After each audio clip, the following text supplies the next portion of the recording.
Shalom saudara, apa kabar? Siap diberkati, amin. Dengan kepala kita berdoa. Terima kasih Tuhan, kembali kami diberi kesempatan lagi berkat-Mu, bicara pada setiap kami, taruhkan perkataan-Mu di atas mulut bibir hamba-Mu, sehingga sungguh kesempatan saat ini akan menjadi berkat buat setiap kami, dimanapun jemaat-Mu berada, saat mereka mendengar, mereka percaya, mereka diberkati. Silakan mau ke dalam tangan-Mu, telah kami suka siapkan hati kami. Semua yang siap diberkati sama-sama katakan, amin. Oke. Buka bersama dengan saya firman Tuhan. Firman-Nya dari Kisah Rasul 1 ayat 6 sampai dengan 9. Ya, hari ini kita merayakan kenaikan daripada Tuhan Yesus. Kita lihat dalam Kisah Rasul 1 ayat 6 sampai dengan 9. Demikian firman Tuhan. Maka bertanyalah mereka yang berkumpul di situ, Tuhan, maukah Engkau pada masa ini memulihkan kerajaan bagi Israel? Jawabnya, engkau tidak perlu mengetahui masa dan waktu yang ditetapkan Bapa sendiri menurut kuasanya. Tetapi kamu akan menerima kuasa kalau Roh Kudus turun ke atas kamu, dan kamu akan menjadi saksiku di Yerusalem dan di seluruh Yudea dan Samaria dan sampai ke ujung bumi. Setelah ia mengatakan demikian, terangkatlah ia, disaksikan mereka, dan awan menutupinya dari pandangan mereka. Haleluya. Saudara, saya terlalu percaya setiap kali kenaikan daripada Tuhan Yesus, ini ayat seringkali kita dengar, kita baca. Hari ini kita kembali merayakan Tuhan Yesus naik ke surga. Saudara, kalau boleh saya bertanya, ada kesan apa saat kita merayakan kenaikan daripada Tuhan Yesus? Ada pesan apa dan kesannya seperti apa menurut saudara dan saya? Atau saudara berkata, ya naik ke surga, Henok juga pernah diangkat hidup-hidup ke surga, Elia juga diangkat ke surga, hari ini Yesus diangkat ke surga. Hanya sebatas itukah? Hanya sebatas itukah saat ini kita merayakan kenaikan daripada Tuhan? Saudara, kita bukan sekedar untuk merayakan, tetapi sudahkah pesan daripada kenaikan Tuhan Yesus itu dapat saudara mengerti? Untuk apa dia naik ke surga? Dan dampaknya buat setiap kita apa? Saudara, yang pertama coba kita lihat ya. Jadi judul khotbah saya pada saat kesempatan hari ini adalah Yesus naik ke surga. Apa saudara? Yesus naik ke surga. Ya. Jadi untuk apa dia naik ke surga? Yang pertama kita lihat coba saudara. Kita lihat Yohanes 14. Yohanes 14 ayat 1 sampai dengan 3.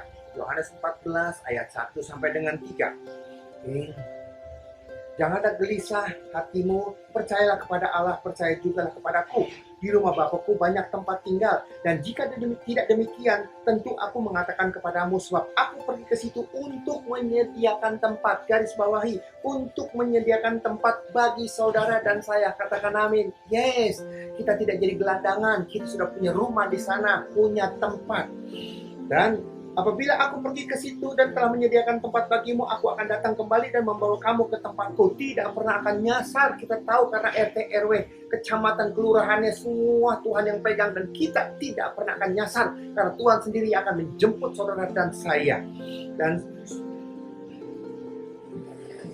Dan membawa kamu ke tempatku, supaya di tempat di mana aku berada, kamu pun berada bersama-sama dengan aku. Oh, haleluya. Saudara, ini yang luar biasa. Ini yang saya katakan saudara, ini yang luar biasa.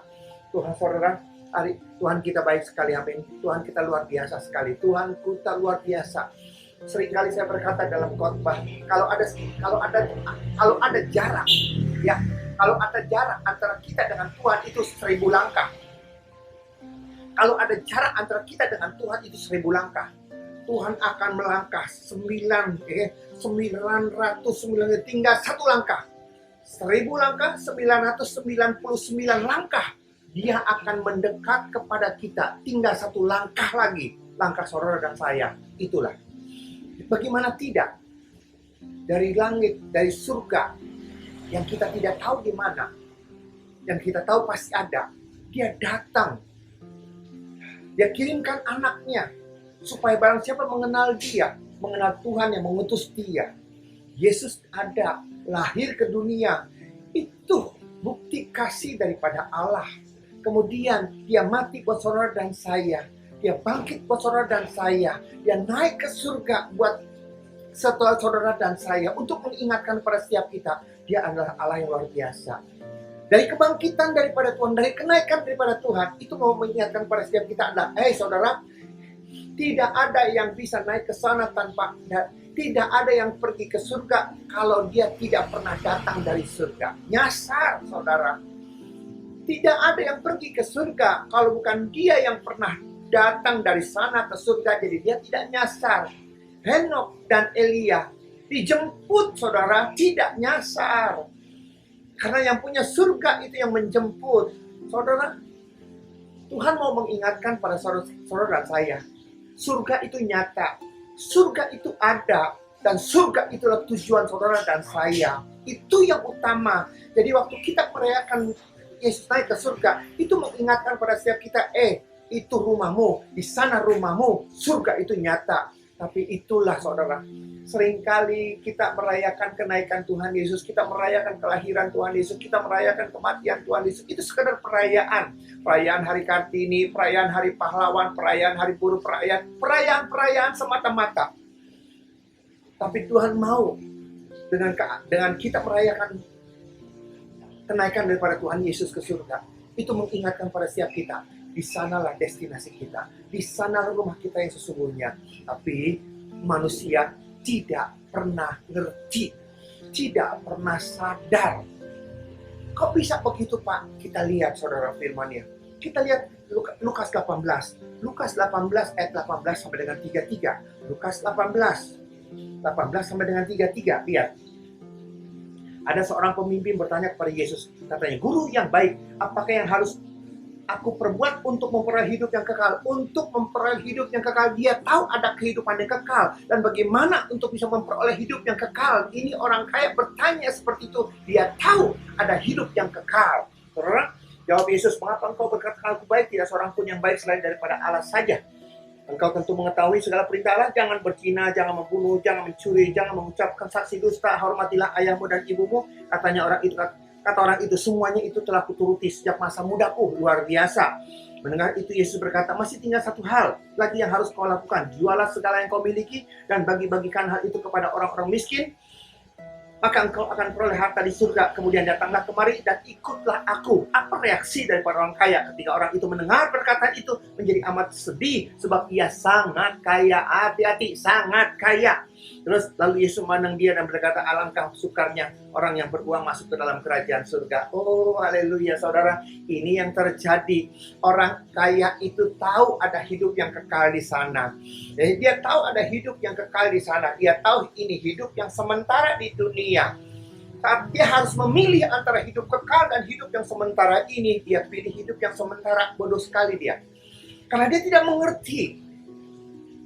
Dia berpikir, dia sudah menikmati kekayaan dunia. Dia sudah menikmati hidup yang sementara di dunia dengan kekayaannya itu. Dan dia mau menikmati hidup yang kekal.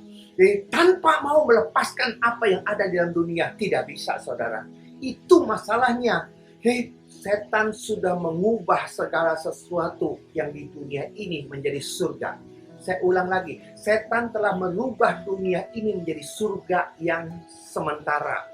Dan tolol bodohnya adalah manusia tertarik dengan apa yang setan berikan dan setan siapkan. Sehingga rela melepaskan apa yang abadi, apa yang kekal, hanya untuk menikmati sesuatu yang sementara. Inilah saudara, orang kaya itu tidak bisa menerima. Dia pulang, dia tolak permintaan Tuhan.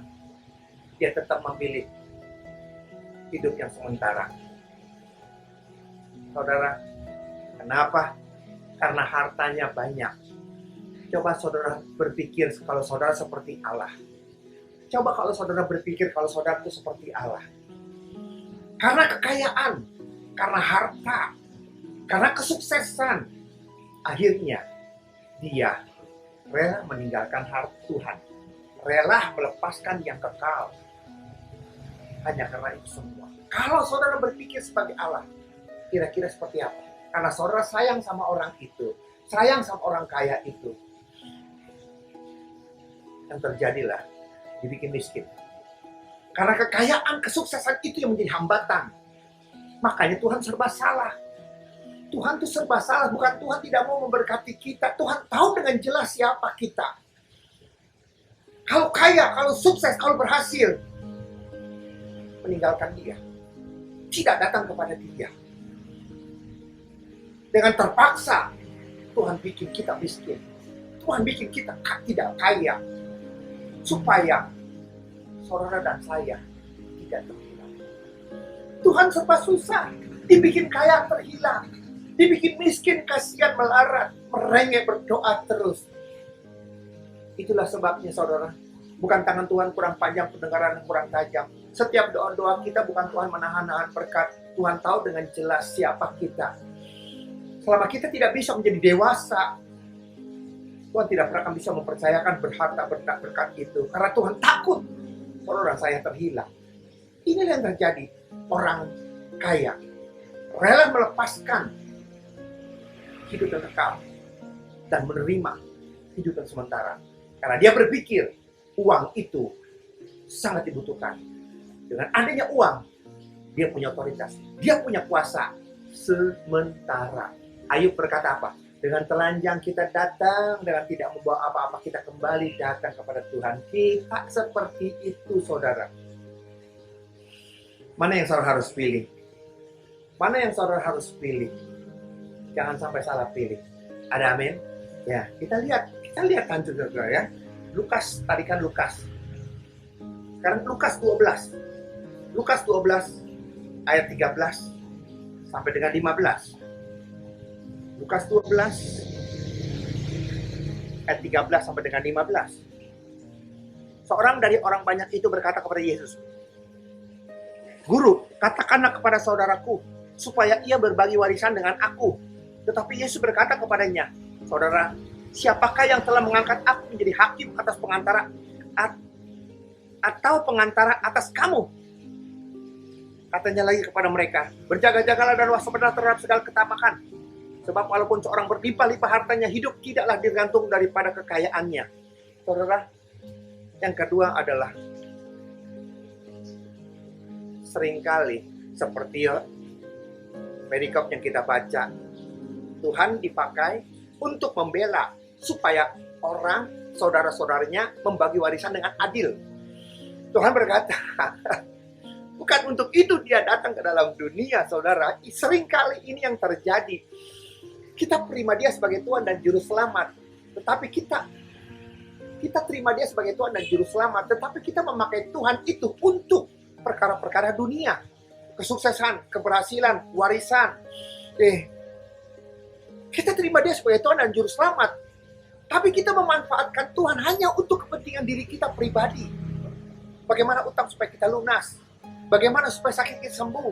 Bagaimana masalah supaya kita selesai. Seringkali tanpa kita sadari. Kita memanfaatkan Tuhan seperti itu. Kita tidak sadar. Bukan untuk itu saudara Tuhan datang ke dalam dunia.